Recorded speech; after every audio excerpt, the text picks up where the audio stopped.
right, it's time to check for some eggs with bull snakes. Let's see, Dottie. I don't know if you're actually gravid. You don't look gravid. I don't think you're gonna have babies this year. Still Naughty, I believe, is gravid though. I've been keeping an eye on her. I don't think she's ready. Oh, there's the pre-lay shed and a huge dump. Thank you, Still Naughty. Well, since you shed, that means I'm gonna put a lay box in there. Oh, look at that. When the skin is like taut and they're like bouncy ball round, that means they are definitely gravid. She's full of eggs. Who else should we check on? We've got you. I know you don't have eggs right now. You're just begging for food. Yeah, I already checked you today. How about Snow White? Oh, hello. You are also begging for food. I don't know if you're gravid. Oh, that's a nice big poop too. Yeah, you don't really look gravid. We'll see. We'll see. No. We have to stay in the bin. If you start looking gravid, I'll put a lay box in. All right, so that means last one for today is Monroe, our ghost morph. Monroe, I think she is gravid. She's got a lay box in here. Oh, there she is. You're in the lay box. Hi, oh my goodness, we have eggs.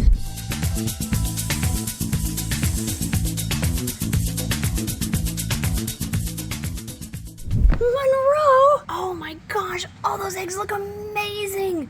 Wow, are you done? Did you get them all out? You look good. Good job, Monroe! You look really tired. Hi, sweetie. I'm gonna let you relax a little bit. I have a couple things to do anyway, but then I'm gonna come out and see if we can get all those eggs out and into incubation. So you rest for like an hour or so, and then I'll come in and we will take out those eggs. Oh my gosh, we have bullsnake eggs! All right, it is now the next day, and we are going to see how she's doing and pull out these eggs. This has been plenty of time for her to relax. And pull her out. Yeah. We're just gonna pull this whole thing out. All right, we'll bring her over here. Monroe! Hey, pretty girl. How are you doing? Oh, she got all the eggs out. That's good. Yep, all those eggs look actually good, except for one down there that I didn't see yesterday. Let me turn this around so you can get a better view. Look at all those eggs. Oh my gosh. This is our first big clutch, like good clutch of 2022. Okay, I'm not gonna push you. No, I think this is just how she's squished laying on her eggs. But look at that, she is kind of defensive. Okay, so she's acting her normal self. Also super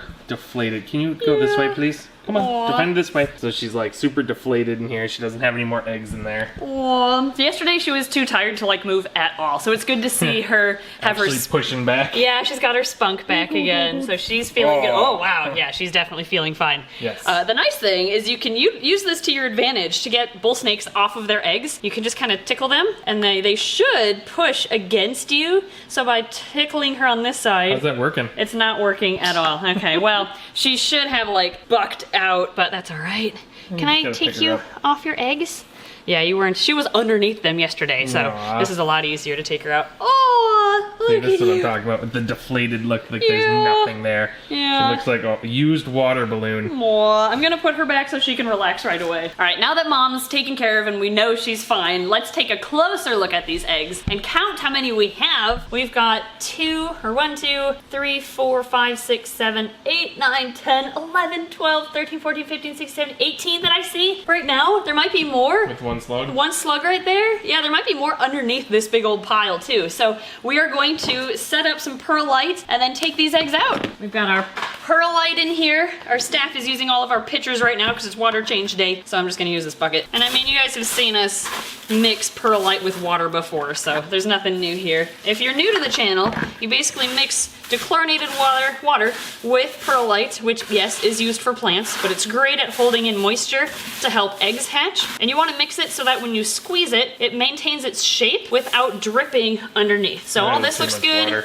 but yeah, at the bottom here we have some standing water, so I'm gonna drain that out really quick, because it looks like this is fine, but we don't want extra water in there. There we go. There's a teeny bit of water still at the bottom, but that's fine. The eggs aren't gonna be resting on the plastic base of the container here. I think with all those eggs, we're actually gonna need 2 of these.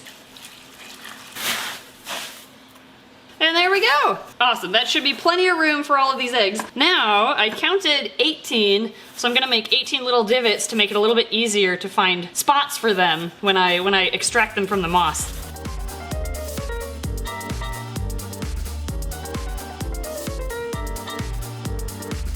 All right, and now my favorite part, taking the eggs and transferring them over. I'm gonna start with these two because it's gonna be easiest. So Mom lays or includes a little bit of an adhesive in between each egg so that they stick together. And that way, I mean, if you've watched this channel before, you know why. But basically, they stick them all together so that they stay in the same position throughout incubation and they don't turn around. As well as if some of the eggs are warmer, they can transfer the heat through their shells so that the entire clutch maintains kind of the same temperature throughout incubation. But in captivity, when the temperature is the same the entire time during incubation, it doesn't matter. Like, we know they're not going to roll around, and we can almost better maintain a proper temperature throughout by having them separated and evenly distributed. That being said, let me see if I actually can. Oh, yep, there we go. We're just going to slowly separate these eggs, kind of rock them back and forth. You can kind of see it separating there. They had a pretty tough outer shell. There we go. Awesome. And now we're going to maintain their orientation and transfer them to the incubation tray. Now, the reason why you don't want them to roll around, and granted, it doesn't seem to be as big of an issue as it once was believed to be, but after the first, or within the first 24 hours, the embryo will attach to the side of the egg, and if you roll it, then it might drown. So roll it after it's been attached. So that's why we're gonna try to keep the same orientation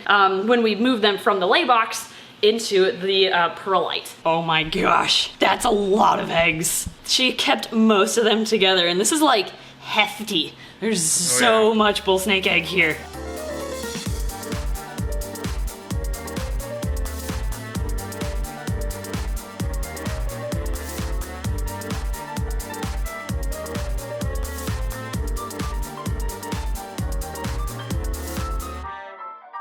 Alright, so we discovered there's an egg underneath all the other eggs down here, and like, some of this adhesive is really gluey, like it's like cement for some of these eggs, because there's so much surface area connected to another egg. But I really want, so I might not be able to separate each individual egg, but I definitely want to get this guy out of there, otherwise that's going to be completely surrounded in perlite when these other ones, and the other ones are going to be like smothering it from above. So I'm going to see what I can do here.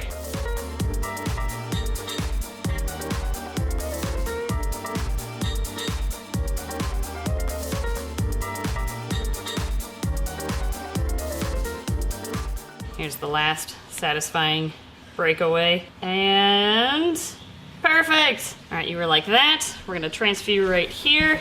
The rest we're gonna keep together. I didn't really want to peel that much since they were so glued to each other, but I didn't want these eggs on the bottom to drown. So we're gonna leave 1, 2, 3, 4, these 5 eggs together. And those 5 together. And those 5 together, right? So we had 19, 1, 2, 3, 4, not 5. 18. Yeah, you're right, we had 19. Okay, we had an extra because that one was hiding underneath. Yeah. So we're gonna put these together. Hopefully it's now shallow enough to fit. That's gonna stick out. Yeah. Dang it, we're gonna need a deeper dish for these 2 clumps. Or we take that one off. Oh, I guess we could do that. All right, back to the speed.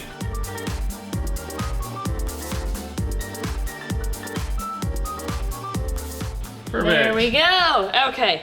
Okay, that's gonna be a lot easier for us. Look, now he's separated. Yep, and now they're more evenly distributed too, I feel. There. Perfect. Look at all those eggs! All 19! Alright, well, the next thing we're going to do, as many of you already know, is we have to mark the uppermost part of the egg so that if an accident happened, hopefully it doesn't, but if they tipped or something fell during incubation, the top is marked so we know what side goes up when we set them back up again. And we used to just do a little X on top of the eggs, and then we started having fun with different shapes and designs. So, here at Snake Discovery, we like to do a theme for every clutch, and we do just a little design from that theme. Like, we've done flowers and emojis and stuff like that before. So what should we do for our theme for these eggs, you think? You didn't talk to somebody? I thought you were chatting with our employees about this. There's a comment on one of our videos that has a bunch of theme ideas, so we're gonna find that comment quick. Okay, we're going to do a fruit theme for these. I couldn't find the original comment though with a bunch of theme suggestions for eggs, so if you have ideas, please let us know in the comments below what other themes we should use for the eggs this year. But this clutch, Monroe's clutch, is going to be fruit.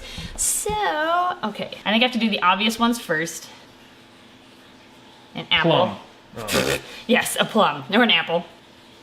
Watermelon. Yep, a watermelon. Sweet. That's what that was. Tooth. It does look like a tooth, or a pepper. I was kind of going for it. Oh, okay. Oh, you're throwing the vegetable fruit in. Okay. Yeah. Pineapple. Yep. Sweet. This is a tough one. Raspberry. Yes. Is that even a fruit? It's an orange. It's a berry. Oh, raspberry? Raspberries are fruits? Oh yeah, that's true. Debatable. I guess berries are berries fruit. I think they are. We're Pizza going with slice. it. Berries are now a fruit. That's totally a pizza. That's a strawberry. That looks like an apple, but it's supposed to be a tomato. Second apple. Second apple. Cherries. Yep. Shoot, what are some other fruits? I've been giving you. Yeah, you have. I don't want entire to time. I don't want to just steal your ideas. Guava. Can you guess this one? It's a star fruit. Get it? You are so punny. I don't know how to draw a watermelon, but that's what that's supposed to be. I was gonna go with mango until you started doing the other lines, and I was like, that's not a mango. I mean, and technically, you don't oh, never mind, we name all our babies what they came out Oh, of. that's true. Butt fruit. Yes. That was a little wider of a pumpkin than I anticipated, so that is now the butt pumpkin. The butt fruit. There, it's a butternut squash. Oh, that's what that was. Okay.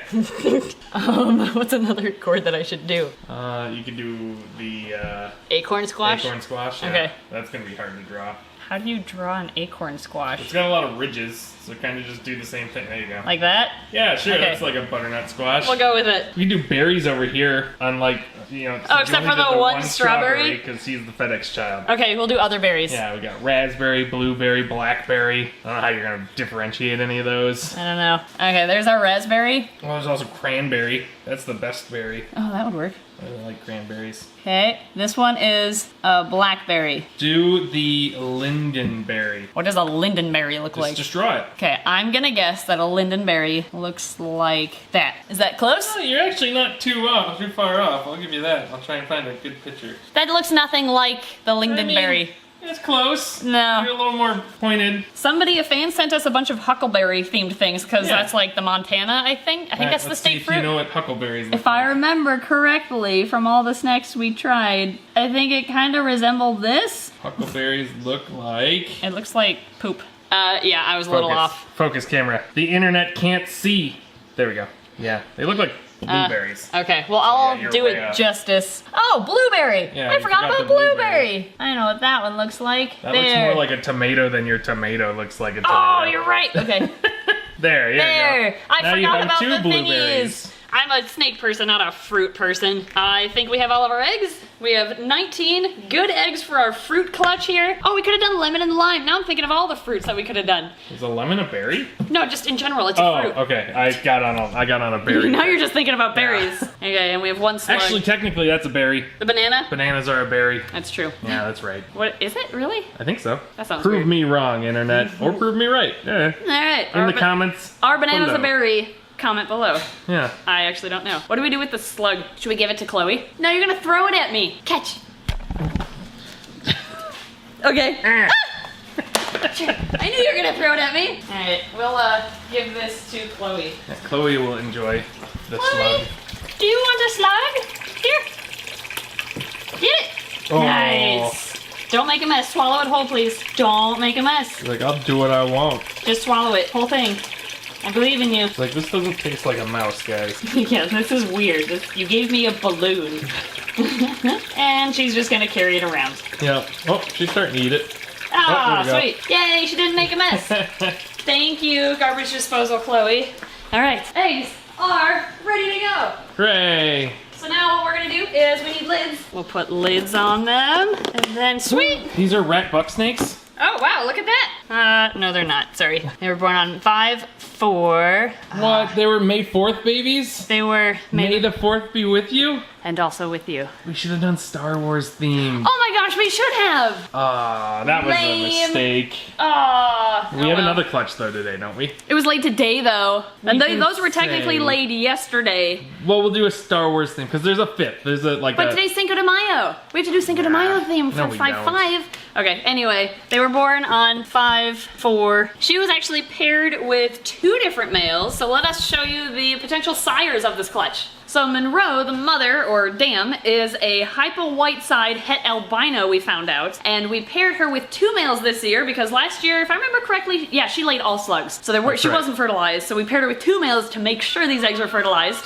So we paired her with 2 males to make sure that they were fertilized this year. The first of which is Carnival Mike, or was Carnival Mike. He is just a normal bull snake that's het albino and het hypo. So these babies, if he's the dad, can be normals, they can be albinos, they can be hypos, and they could be hypo albinos, which is a really pretty combination. And we also paired her with Circus here. This devious bull snake is white-sided and he's het hypo and het albino. So we'd prefer for him to be the dad because that means the babies could be white-side, like he is. Well, they would all be white-side. That's true, they'd all be white-side, and then on top of that, some of them would also be hypo, and some would be albino, and some would be hypo-albino, some would be albino white-side, which is snow, and they could be all 3. They could be hypo-albino white-side, which is like hypo-snow. Yeah, that makes sense, right? Yeah. I think they're called different things with different breeders, but I think we usually just say hypo-snow. Hypo-false snow, because he's white-side, not xanthic. Genetics talk, anyway, we'll talk more about that with the babies when they hatch. All right, so we have to add the potential dads on here. We've got Carnival Mike. CM. Yeah, CM or Circus. Weird circus theme. We've got Carnival Mike or Circus and Monroe. There we go. Perfect. Not Rat and Buck. Okay. Yeah. Now we get to put these in the incubator. Hooray! And it's not very far away. No, it's right over here. There's the future incubator. We don't have that up and running yet. Not yet. That's another video coming out soon. Don't mind our messy server room. Yeah. It's the only place we have room for the little incubator right now. But that's all right. And all our packing supplies. Yeah, this is just like our Throwaway room. But with an incubator. It was supposed to be my server room, but then stuff started collecting in here, so Yeah. I couldn't do anything about it when stuff started. I changed the lock on it, so I now know the nobody combo else though. can get in I here. can throw more stuff. No, more you stuff. don't. Not anymore. All right, so we've got half of the clutch going in, and the other half of the clutch, we're already running out of space. Yep. So you're gonna go down here at the very bottom. Oh, those eggs don't look good. No, they don't. All right, we're gonna have to deal with those after this. Perfect. Well, there they go, in incubation. So now we just have to wait 55 to 60 days when those eggs will start pipping, and then we'll do a follow-up video for you to see the babies that are hatching from it. And then we'll finally figure out who the daddy is. Thank you guys so much for watching today's video, and as always, thank you to the amazing Patreon backers for all of your generous support. I hope you enjoyed it, and stay tuned for baby bull snakes.